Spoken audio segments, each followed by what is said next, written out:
जादुई विशाल शेर। यह कहानी एक ऐसे शेर की है जो बहुत ही विशाल और ताकतवर था। वह जादुई विशाल शेर सबसे दूर अपनी एक अलग अनोखी दुनिया में रहता था। उस विशाल शेर के पास दुनिया की सबसे अनोखी शक्तियाँ थीं। वो जादुई विशाल शेर बहुत गुस्से में था। उसके गुस्से का कारण उसके 5 बेटों की एक साथ निर्मम हत्या थी। किसी हत्यारे ने उस विशाल जादुई शेर के 5 बेटों को एक साथ मौत के घाट उतार दिया था।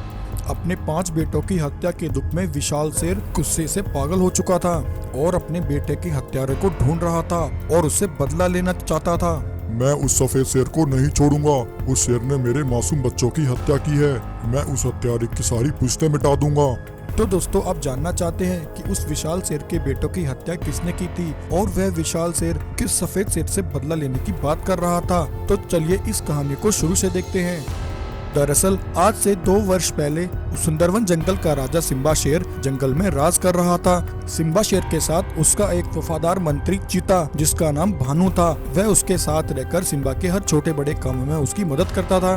भानु चीता कहने को तो सिम्बा शेर का एक वफादार मंत्री था, लेकिन वास्तव में भानु चीता मन ही मन सिम्बा शेर को अपना सबसे बड़ा दुश्मन समझता था, क्योंकि भानु चीता खुद को उस जंगल का राजा मानता था और उस जंगल पर राज करना चाहता था। इसलिए सिम्बा शेर भानु चीता के रास्ते का सबसे बड़ा कांटा था। एक दिन कुछ खूनी बाघ मानव सुंदरवन जंगल के जानवरों पर अचानक से हमला कर देते हैं और जंगल के मासूम जानवरों को अपना शिकार बनाने लगते हैं। जंगल के जानवर बहुत ज्यादा घबरा जाते हैं। वे सभी भानु चीता के पास आते हैं। अरे भानु चीता, हमारी रक्षा करो। हमारे जंगल में कुछ खूनी बाघ मानव घुस आए हैं। वे खूनी बाघ मानव हमारे जंगल के जानवरों को बड़ी बेरहमी से मार रहे हैं। जल्दी कुछ करो भानु चीता। तब भानु चीता मन ही मन सोचता है, अच्छा, ये जानवर बड़े दोगले किस्म के हैं। वैसे तो मेरे पास कभी नहीं आते, लेकिन आज जब मुसीबत आई है तो मेरे पास सहायता मांगने के लिए आए हैं। ये सभी जानवर सिम्बा शेर को ही अपना राजा मानते हैं और सभी उसी की गुलामी करते हैं। मैं इन मूर्ख जानवरों के लिए उन खूनी बाघ मानवों से अपने प्राण नहीं गंवा सकता। ऐसा सोचकर भानु चीता वहां से दुम दबाकर भाग जाता है। यह देखकर जंगल के सभी जानवर हैरान हो जाते हैं। वे सभी खूनी बाघ मानव उन जानवरों पर हमला करते हैं और उन सभी को जान से मार डालते हैं। बचे हुए कुछ जानवर सिम्बा शेर के पास आते हैं और सिम्बा शेर को सारी बात बताते हैं। जंगल के जानवर भानु चीता की शिकायत सिम्बा शेर से करते हैं। उन जानवरों की बात सुनकर सिम्बा को बहुत गुस्सा आता है। सिम्बा शेर उसी समय भानु चीता को अपने पास बुलवाता है और गुस्से से कहता है, अरे भानु चीता, यह मैं क्या सुन रहा हूँ? आखिर तुम ऐसा कैसे कर सकते हो? तुम मुसीबत के समय इन जानवरों को बचाने की जगह वहाँ से दुम दबाकर भाग आए। तुम्हारी इस कायरता से हमारे जंगल के कई जानवरों ने अपने प्राण गंवा दिए। उन सभी जानवरों की मौत के जिम्मेदार तुम हो मंत्री चीता। मुझे ऐसे कायर मंत्री की कोई जरूरत नहीं। भानु चीता, तुम इसी समय इस जंगल से निकल जाओ और यहाँ कभी वापस लौट कर मत आना, वरना मुझसे बुरा कोई नहीं होगा। तब ऐसा कहकर सिम्बा शेर भानु चीता को जंगल से निकाल देता है। भानु चीता गुस्से में वहां से चला जाता है। भानु चीता जंगल में सिम्बा शेर से हुई अपनी बेइज्जती से बहुत ही गुस्से में था।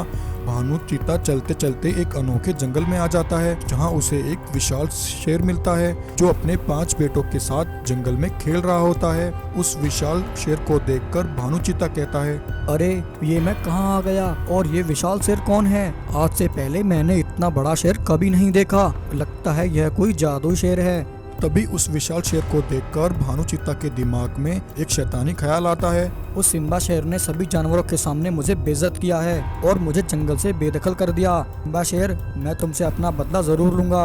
मैं उसे मारकर सुंदरवन जंगल का राजा बनूंगा। इस काम में ये विशाल शेर मेरी मदद कर सकता है। ऐसा सोचकर भानु चीता उस विशाल शेर के पास जाता है और बड़े दुखी मन से कहता है, शेर महाराज, मेरी मदद करो। मैं बहुत गरीब और दुखियारा हूँ। मेरा इस दुनिया में कोई नहीं है। मैं कई दिनों से भूखा प्यासा जंगल में भटक रहा हूँ। मेरे पास न खाने को खाना है और न रहने को घर है महाराज। शेर महाराज, आप तो मुझे बहुत ही ताकतवर और दयालु लगते हैं। आप कृपया मेरी मदद कीजिए। भानु चीता की झूठी कहानी सुनकर विशाल शेर को उस पर दया आ जाती है और वह उसे अपने साथ अपने जंगल में रख लेता है। विशाल शेर भानु चीता को भरपेट खाना खिलाता है। बदले में भानु चीता भी विशाल शेर का विश्वास जीतने के लिए उसके 5 बच्चों के साथ खेलता है और उनकी देखभाल करता है। कुछ ही दिनों में भानु चीता और उस विशाल शेर की दोस्ती हो जाती है। एक दिन विशाल शेर को वहां ना पाकर भानु चीता विशाल शेर के 5 बेटों की बड़ी बेरहमी से हत्या कर देता है। और दुखी होकर रोने का ढोंग करता है। जब जादुई विशाल शेर वहां आकर अपने 5 बेटों की लाशें देखता है तो विशाल शेर बहुत दुखी होता है। अरे भानु चीता, यह सब क्या हो गया? मेरे 5 बेटों को एक साथ किसने मार दिया? तब भानु चीता अपनी असली चाल खेलता है। भानु चीता सिम्बा शेर को उसके 5 बेटों का हत्यारा बताता है। इस तरह भानु चीता झूठी कहानी बताकर उस विशाल शेर को सिम्बा शेर का सबसे बड़ा दुश्मन बना देता है। और वहीं आखिरकार एक दिन वह विशाल शेर सिम्बा शेर को ढूंढ लेता है और सिम्बा शेर के साथ उसके जंगल के कई जानवरों को बंदी बना लेता है। उस विशाल शेर को देखकर सिम्बा शेर हैरान हो जाता है और बहुत दुखी होता है। अरे हत्यारे सफेद शेर, मैं तुझे नहीं छोड़ूंगा। तूने मेरे मासूम बच्चों की हत्या की है, मैं तुझे तड़पा तड़पा कर मारूंगा। वहीं सिम्बा शेर तो इन बातों से बिल्कुल अनजान था। उसे तो इस बारे में कुछ भी नहीं पता था कि उसके साथ क्या हो रहा है। तब एक रात एक बाज सिम्बा शेर के पास आता है। सिम्बा शेर, ये तुम्हारे साथ जो कुछ हो रहा है उसका असली कारण मुझे पता है। सिम्बा शेर, तुम्हारे साथ एक खूनी खेल खेला जा रहा है। इन सब के पीछे तुम्हारा मंत्री भानु चीता है। यह सब उसी का किया जा रहा है। तब वह बाज सिम्बा शेर को सारी बात बताता है कि उस भानु चीता ने उस विशाल शेर के 5 बेटों की बेरहमी से हत्या करके उसका सारा इल्जाम सिम्बा पर डाल दिया है। जब भानु चीता उस विशाल शेर के बेटों की बेरहमी से हत्या कर रहा था तब वह बाज यह सब देख रहा था। बाज की बात सुनकर सिम्बा शेर सारा खेल समझ जाता है।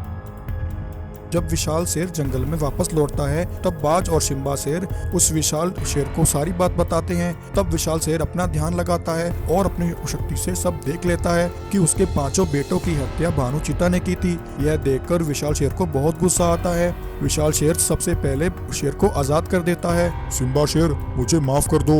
मुझसे जाने अनजाने में बहुत बड़ी गलती हो गई। मैं उस भानु चीता को नहीं छोड़ूंगा। उसने मेरे मासूम बच्चों की हत्या की है। मैं उस हत्यारे से अपना बदला जरूर लूंगा। तब ऐसा कहकर विशाल शेर भानु चीता के पास पहुंचता है और भानु चीता को अपनी शक्तियों से वहीं जलाकर भस्म कर देता है। एक जंगल में एक गरीब सफेद शेर अपने बीवी बच्चों के साथ रहा करता था। सफेद शेर का बेटा जिसका नाम बंटी था और बेटी का नाम सीमा था। सफेद शेर अपने बीवी बच्चों के साथ अपने परिवार में बहुत ही खुश था और हंसी खुशी अपना जीवन यापन कर रहा था। एक दिन उस जंगल में न जाने कहां से एक शैतानी मैस्टिक वाला शेर आ जाता है। वह मैस्टिक वाला शेर बहुत ही खतरनाक था। वहां आते ही मैस्टिक वाला शेर अपनी शक्तियों से सारे जंगल के जानवरों को जलाकर मारने लगता है। मैस्टिक वाला शैतानी शेर सारे जंगल को आग लगा देता है। जंगल की आग में सभी जानवर जलकर मर जाते हैं। सफेद शेर और शेरनी वह दोनों भी मर जाते हैं। उस आग में केवल बंटी और सीमा ही वह दोनों अपने आप को किसी तरह बचा लेते हैं। बंटी और सीमा अपने माता पिता के बिना बेसहारा हो जाते हैं।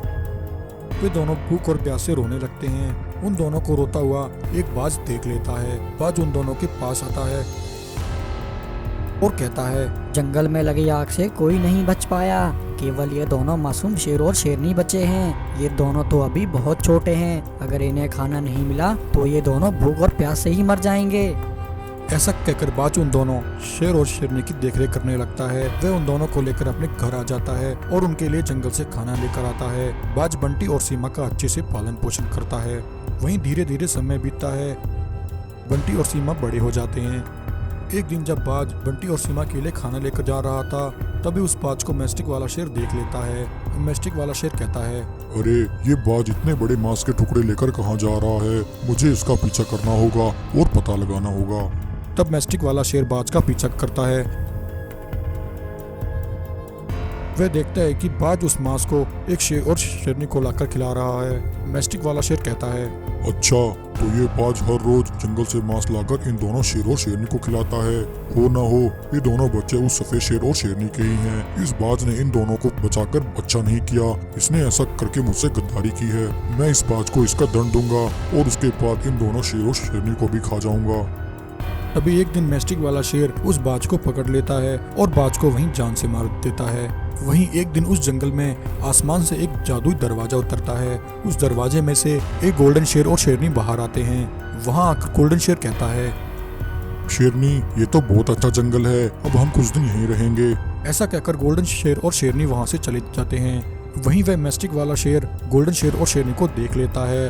वह कहता है, अरे ये दोनों गोल्डन शेर और शेरनी यहाँ कहाँ से आ गए? ये दोनों तो बहुत शक्तिशाली हैं। अगर इन दोनों ने मुझे यहाँ देख लिया तो ये मुझे नहीं छोड़ेंगे। इससे पहले ये दोनों ऐसा करें, मैं इन दोनों को कैद कर लेता हूँ और इनसे इनकी शक्तियाँ छीन लेता हूँ।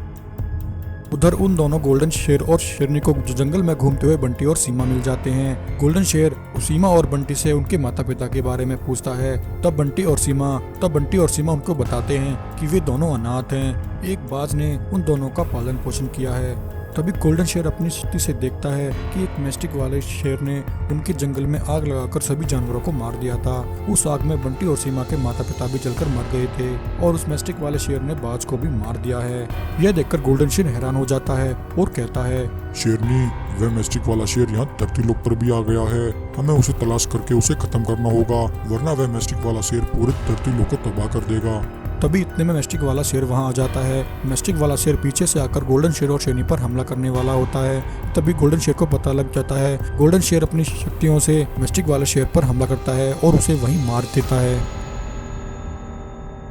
बंटी और सीमा गोल्डन शेर और शेरनी का धन्यवाद करते हैं। गोल्डन शेर बंटी और सीमा के लिए एक घर बनाकर देता है। फिर बंटी और सीमा उस घर में हंसी खुशी रहने लगते हैं। तो प्यारे दोस्तों, कैसी लगी आपको आज की हमारी कहानी? अगर आपको हमारी कहानी अच्छी लगी हो तो वीडियो को लाइक करें, शेयर करें और ऐसी ही मजेदार कहानियां देखने के लिए हमारे चैनल को सब्सक्राइब करें।